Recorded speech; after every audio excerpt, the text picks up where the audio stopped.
Maybe you were a person that wasn't very religious at all, and you were living life like the rest of your extended family, but something came in your heart and you said, you know what, I'm going to take this guidance seriously.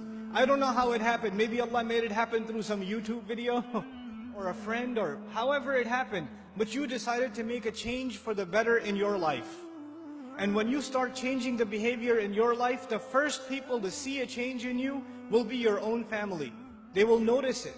They will notice that you're not the same anymore. You don't talk the same, you don't act the same, you don't go to the same places, you don't even have the same friends anymore. And this necessarily happens. When you take a turn towards Islam, necessarily you start losing friends. Because your old friends used to do pretty bad things and now you can't do those things with them anymore, so you suffer a loss of friends. And at the same time, your family starts saying, you're acting a little too weird. And for the young man, the family might even say, what's that thing on your face? You forgot to shave? What happened to you?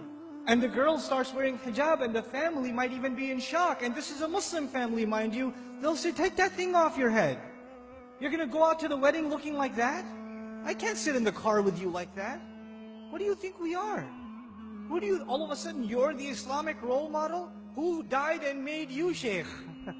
That all of a sudden we should be looking up to you. Remember what you were like last year, man? You were the party animal. Now you're going to go make salah? Yeah, seriously, please. We know what you're really like. In other words, not only have you lost your friends, from your family you get the nastiest kinds of sarcasm and criticism. All the time, all the time. Every chance they get, they say something to you. They say something about your beard. They say something about your habits of making salah. They say something about putting your children in Islamic school. They say something about sending your children to Sunday school. Or you getting up for Fajr or Isha and going to the masjid. They'll have some comments for you. And those comments hurt. They burn pretty good. This happens to young men in the audience, where their parents start telling them to stop hanging out with their other Muslim friends. Don't go to the masjid, don't waste your time. I wallahi myself know of stories where the father found out that in between classes, the son used to, because his classes were 3-4 hours apart, in between classes he used to go to the masjid to pray dhuhr and just study at the masjid. Instead of studying at the library where there's plenty of things to look at, might as well go make salah and pray in the masjid. I'll be safer that way. Dad finds out. You're becoming an extremist, son. And what is the extremism in the eye of the father? That the boy is making salah in the masjid. That's extremism for him. SubhanAllah. Muslims themselves, you think non-Muslims are averse to Islam? Have you seen what Muslim families are doing to their own? What parents are doing to their children? I know of cases myself where parents said, we will not pay your college tuition. We will not look for a wedding made for you until you take that hijab off. We will not do it. We do not accept you as our daughter until you take that thing off. We will not show our face in public with you. You can't go with us anywhere. This is the mother telling, and you know what they'll say, what's amazing about that? They'll make you feel bad about yourself. They'll tell you, what kind of daughter are you? You should be ashamed of yourself. You're embarrassing your parents. We're Muslim, but we're not Muslim. We're not that, we're not those kind of Muslims. That's not how we do things in our family. That's what they'll say. Our family is different. We don't do things like that in our family. That's those masjid people. Don't be like those masjid people. That's what they'll say. And you know what's amazing about that?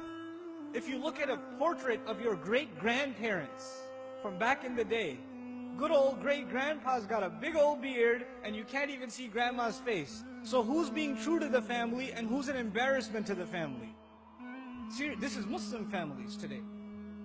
And you're in the midst of all of this. And you know what happens? Because you've made a decision to turn towards Islam, if an enemy of Islam came to you and said, abandon your religion, you would say, oh yeah?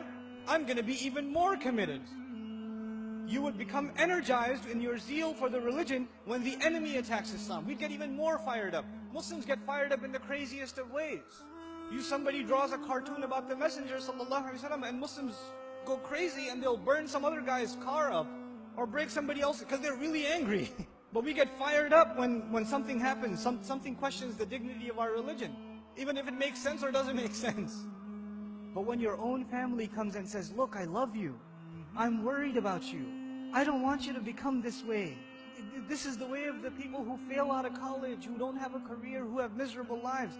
I don't want you to fall into this extreme. Somebody is putting you under their influence, you need to get away from them. They see stuff on TV and they become paranoid. And you're in the middle of all of this. And it becomes hard to hold on to your religion in the middle of all of this. It becomes hard. Because it's not the enemy of Islam that's pulling you away. Who's pulling you away? Your own family, your own parents, your own husband, your own wife, your own brother, your own cousins, your own in-laws. They're the ones pulling you away. So how do you deal with that? The most inappropriate response to this pressure is anger. And you know what? That is the most common response too. Your parents start yelling at you for growing the beard, and you're a young, hot-blooded guy. What do? Oh yeah? It's the sunnah. You can't tell me what to do. You're following culture, and I'm trying to follow Islam, and you slam the door in their face. Way to go. Because that's what Allah wants you to do, yell back at your parents. And they're just they're talking about your beard. What was Ibrahim's father talking about, alayhi salam? Was he talking about something small or something big? Go make sajda to idols, boy.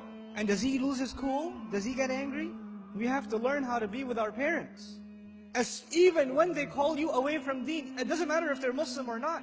وَإِن جَاهَدَاكَ عَلَىٰ أَن تُشْرِكَ بِي مَا لَيْسَ لَكَ بِهِ عِلْمٌ فَلَا تُطِعْهُمَا وَصَاحِبْهُمَا فِي الدُّنْيَا مَعْرُوفًا وَاتَّبِعْ سَبِيلَ مَنْ أَنَابَ إِلَيَّ ثُمَّ إِلَيَّ مَرْجِعُكُمْ فَأُنَبِّئُكُم بِمَا كُنتُمْ تَعْمَلُونَ.